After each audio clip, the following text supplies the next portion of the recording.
Hindi po kami magkasama sa Korea, okay. Kaya ko kayong kwentuhan ng mahaba. Kasi wala naman akong kukwento. Kwentuhan ko lang yung sarili ko. Mahal ng airfare niya, te. Pero sulit naman. Na-relax ako, na-enjoy ko yung sarili ko. Na-enjoy ko ang lugar. Naka-refresh.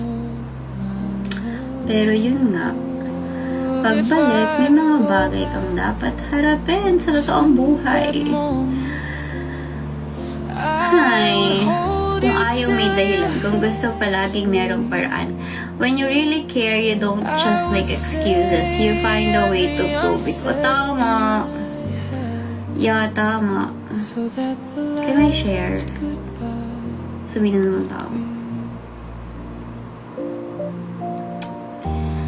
Tama yan. Kung gusto, palaging merong paraan. Pag ayaw. Ayan, the first place, okay ka. Ready kang ibigay ang lahat na. Ang lahat? Bakit ka naiiyak? Ako nga hindi naman iiyak eh. Ay, single po ako. And it's okay lang na single ako. Hindi ko lang minamadali ang mga bagay-bagay. Diba? Iba kasi parang, 30 ka na, mahirap na magka-baby, ganyan. Anak na anak yun. Guys, mutual yung ano namin, yung break. Kung yung pinost namin, that's it. Okay. So, stop the chu-chu nyo dyan. Problema namin sa isa't isa ang mga pangyayari.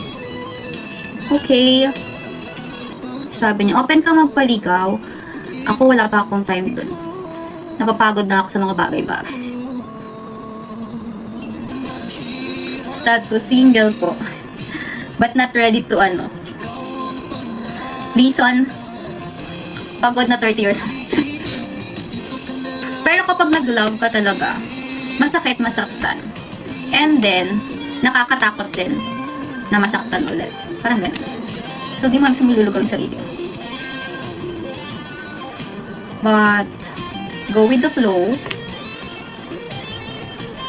Kaya na ni Lord yan. Guys, ba't ako lagi niya tinatanong? Tanong niya din kaya siya. Hindi pa itong tanong.